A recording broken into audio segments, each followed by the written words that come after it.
नमस्कार विद्यार्थी मित्रों, म्यूज हाईस्कूल यूट्यूब चैनल में आप सर्वेनु हार्दिक स्वागत है। आज आप धोरण 11 में अंग्रेजी विषय में यूनिट 1 नो रीड 1 नो पार्ट 2 एटले के सीन 2 है एना विषय अभ्यास करीशू। परंतु आगळना यूनिटनी अंदर जे चालेलू है एनी एक थोड़ी झलक लई रही। तो एनी अंदर आपणे एवुं जोयुं हतुं के अरुणिमा सिन्हाए 24 वर्षनी वये पोतानो एक पग डाबो पग जे छे ते गुमावेलो छे। त्यांथी शरूआत करी अने पोतानी एक कहानी रजूआत करी छे। अहीं आगळ के पोताना शब्दोनी अंदर एने वर्णन करेલું હતું કે કેવી રીતે એ ઘટના બની। હવે આગળના પાઠની અંદર આજે જોઈશું scene 2। I was admitted to AIIMS Delhi on the intervention of a PM। મને એઇમ્સ હોસ્પિટલમાં દિલ્હી ખાતે આવેલી તો આગળ મને એડમિટ કરવામાં આવી હતી on the intervention of a PM। PM એટલે કે પ્રધાનમંત્રીના ઇન્ટરવેન્શન એટલે કે દખલગીરીના કારણે, मतलब કે પ્રધાનમંત્રીના કહેવાથી મને તો એડમિટ કરવામાં આવી। The union government will bear the entire cost of my treatment. અને તેઓની યુનિયન ગવર્મેન્ટ એટલે કે સંઘ સરકાર આ એઇમ્સ ખાતે મારો તમામે તમામ ખર્ચ ઉઠાવી લે છે। Soon AIIMS began issuing daily medical bulletin on my status। અને આથી જ Soon AIIMS began issuing daily medical bulletin on my status। અને એઇમ્સ દ્વારા મારો જે આ અહેવાલ જે છે એ તેઓના સ્થાનિક વર્તમાનપત્રની અંદર રજૂઆત કરવામાં આવશે અથવા તો પ્રકાશિત કરવામાં આવશે એવું જણાવવામાં આવ્યું। I was told that મને એવું કહેવામાં આવ્યું હતું કે યંગ પીપલ, યુવાન લોકો, ઓટો ડ્રાઈવર્સ, રિક્ષા ચાલકો એન્ડ રોડ સાઇડ વેન્ડર્સ અને રોડની આજુબાજુના જે ફેરિયાઓ છે તે વેર કેરિંગ આઉટ કેન્ડલ માર્ચ, એ મારા વિશે એક મીણબત્તી કેન્ડલ માર્ચ એટલે કે મીણબત્તીની કૂચ કરી રહ્યા છે। તો ગેલ્વેનાઇઝ સપોર્ટ ફોર મી, અને મને સંપૂર્ણપણે ટેકો આપી રહ્યા છે, મદદ આપી રહ્યા છે। And two pre for my recovery, અને મારી રિકવરી मतलब કે હું ઝડપથી સાજી થઈ જાઉં તે માટે પ્રે કરવામાં આવી રહી છે, પ્રાર્થના કરવામાં આવી રહી છે। With the help of the best and the latest technology, latest એટલે અત્યાધુનિક ટેકનોલોજીના કારણે अथवा तो एनी मदद थी, विथ ध हेल्प ऑफ हूँ झड़पथी ज I started responding to the treatment. मैं मारी जे आ ट्रीटमेंट थी रही थी एने रिस्पोंड आपवानी प्रतिक्रिया शुरुआत करी, मतलब कि मैं ये बाबत में संपूर्णपणे मारो टेको जाहिर कर्यो।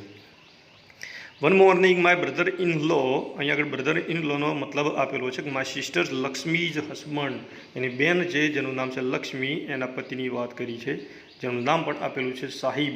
સડનલી આસ્ક્ડ મી, એઓએ મને એકાએક કહ્યું કે એવરેસ્ટ ચઢોગી, मतलब કે એવરેસ્ટ ચડીશ એવું મને એમને જાહેર કર્યું। He had just read an interesting piece of information in the newspaper. તેઓએ થોડાક સમય પહેલાં જ આ વિષયનો સમાચાર ન્યૂઝપેપરની અંદર એમને વાંચ્યા હતા કે નો ફિમેલ એમ્પ્યુટી હેડ એવરેસ્ટ સ્કેલ, કે ક્યારેય પણ કોઈ અપંગ સ્ત્રીએ એવરેસ્ટ ઉપર ચઢાણ કર્યું નથી। આઈ વોઝન્ટ એમ્બ્યુઝડ, પરંતુ મને પણ मतलब કે એમ્બ્યુઝડ હું પણ એક ગૂંચવણમાં હતી કે I have lost a leg, मैं मारो पग गुमाव्यो छे।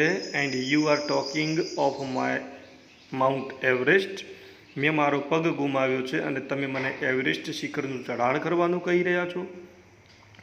आई started talking to myself, तरत ज मैं मारी पोतानी जातने कह्युं कि if I could take a shot at Everest and succeed.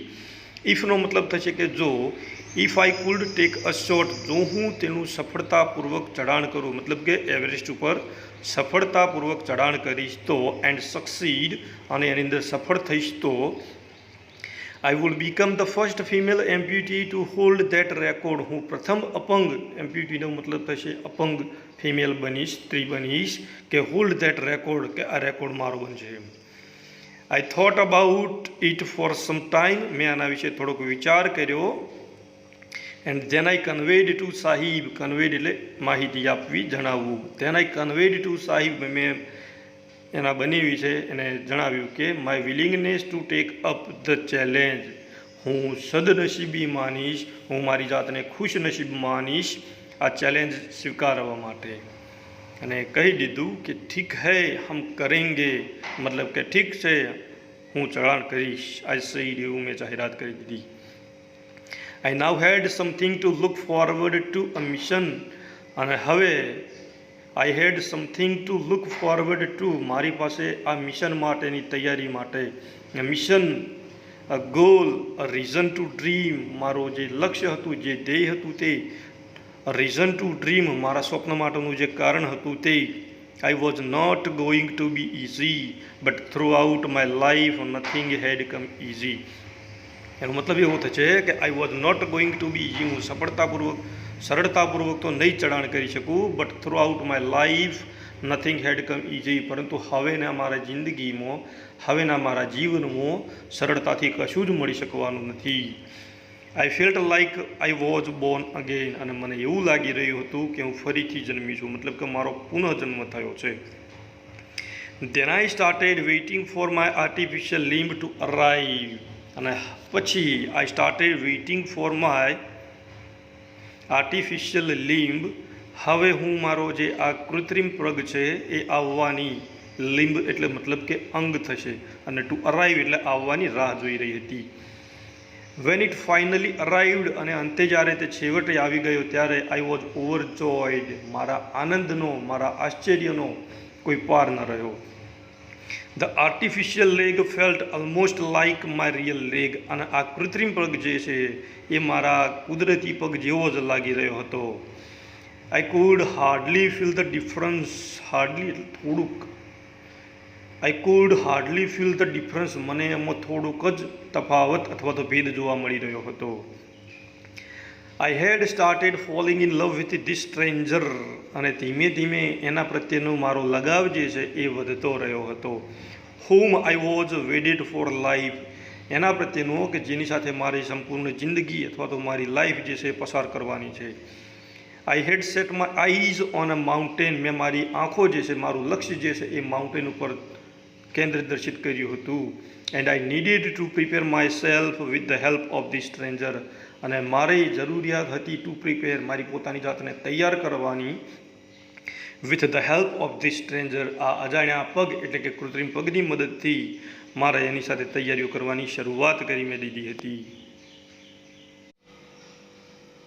અત્યાર સુધી આપણે એના સીન 2ની અંદર એવો અભ્યાસ કર્યો કે એનો એક પગ કપાઈ ગયો હોવા છતાં પણ એઝ એક ચેલેન્જ તરીકે એ સ્વીકાર કરે છે, એક કૃત્રિમ પગની સાથે એ પોતે માઉન્ટ એવરેસ્ટનું ચઢાણ કરવાની પોતાની જાતની તૈયારી બતાવી રહી છે. આના પરથી કહી શકાય, અને આના માટે ગુજરાતીની અંદર એક સુવિચાર પણ છે કે કદમ અસ્થિર હોય તેને રસ્તો નથી જડતો, અને અડગ મનના મુસાફરને હિમાલય પણ નથી નડતો.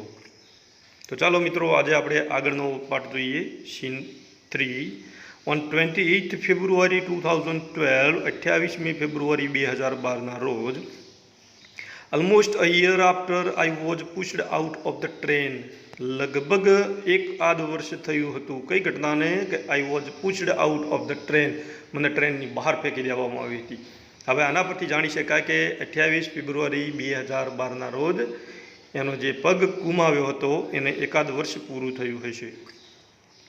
આઈ set out for the training institute setup by Bachendri Pal near Uttarkashi, અને મેં 1 વર્ષ પછી ઉત્તરકાશીની અંદર 2012ના રોજ બચેન્દ્રી પાલ દ્વારા આયોજિત કરાયેલ તાલીમ સંસ્થા માટે મેં કે મારી પોતાની જાતને તૈયાર કરી અને ત્યાં નીકળી પડ્યા. I called up Bachendri Pal to tell her, અને મેં બચેન્દ્રી પાલને એના માટે ફોન પણ કર્યો હતો. શું કહેવા માટે? કે ટુ ટેલ હર ધેટ, એવું કહેવા માટે કે વી હેડ રીચડ ઉત્તરકાશી, કે અમે ઉત્તરકાશી પહોંચી ગયા છીએ. She was surprised how quickly I had reached, અને તેઓને આ જાણીને સરપ્રાઇઝડ, નવાઈ લાગી, આશ્ચર્ય લાગ્યું કે how quickly I had reached, કે અમે આટલા બધા ઝડપી કેવી રીતે પહોંચ્યા. આફ્ટર ધીસ, આના પછી માય કોન્ફિડન્સ સ્કાય રોકેટેડ, અને આ સાંભળ્યા પછી મારો જે કોન્ફિડન્સ એટલે કે આત્મવિશ્વાસ છે તે સ્કાય રોકેટેડ, ગગનચુંબી બની ગયો, એટલે કે વધી ગયો. કેમ કે એ અપંગ માટે લોકો આટલી પ્રશંસા કરી રહ્યા છે. Bachendri Pal always pumped a fresh confidence in me, અને બચેન્દ્રી પાલ જે છે એ હંમેશા મારામાં નવો એક આત્મવિશ્વાસ ઉમેરો કરતી હતી, અને કહેતી હતી કે Arunima, you are far better than other, તું બીજા કરતાં ખૂબ જ अलग है, शक्तिशाળી है। These people seems to be suffering from a handicap. आ लोको के जे अपंगता पीड़ाई रहा है, सफरिंग एटले के पीड़ाई रहेवू, फ्रॉम हेन्डिकेप। हेन्डिकेपनो मतलब थशे अपंग। नॉट यू, एम तू नहीं। I am proud of you, मने तारी जात पर गर्व है। बट बिफोर एवरेस्ट एक्सपीडिशन मतलब थशे चढ़ाण करवू। बट बिफोर एवरेस्ट एक्सपीडिशन, परंतु आपणे एवरेस्टनी चढ़ाण करीए ते पहला, you will have to prove yourself, तारे पोतानी जातने तैयार करवी पड़शे, साबित करवी पड़शे। इफ यू क्लाइंब, तैयार करवानी बात करी है, तो अहीं आगळ आपणे जोईए के if you climb 21,798 feet high, कि जो तू 21,798 फीट ऊंचाई के जेने नाम आपेलू है चामसर कांगड़ी माउंटेन इन लद्दाख, लद्दाखनी अंदर आवेलू चामसर कांगड़ी नामनु जे आ एक शिखर है, त्यां सुधीनु चढ़ाण, क्लाइंब एटले के तू चढ़ाण करी दे तो you will be on your way to Everest, तो तू एवरेस्ट पर पण सरळताथी चढ़ी जईश, अथवा तो तू एवरेस्टनु चढ़ाण पण करी शकीश। I successfully completed that expedition, अने 21,798 फीटनी चढ़ाणनु मैं एम के सफलता मेळवी। By the time we reached the base camp, अने अमे बेज केम्प सुधी पहुंची गया।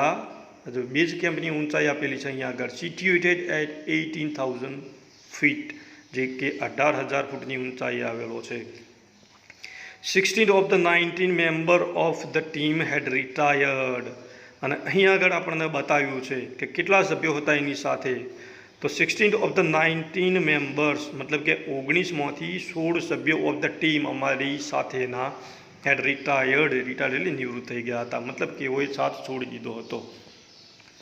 Bachendri Pal greeted me at the base camp, અને આથી જ બચેન્દ્રી પાલે મારા વિશે બેઝ કેમ્પની અંદર, બેઝ કેમ્પનો મતલબ છે મુસાફરીના ચઢાણ દરમિયાન વિશ્રામ करवा माटेनु एक स्थल, अने त्यो आगळ एने मारा विषे प्रशंसा, ग्रीटेड एटले प्रशंसा करता कह्युं कि मेरी शेरनी कही अने मने शी सेड एंड टूक मी इन हर वॉर्म एम्ब्रेस।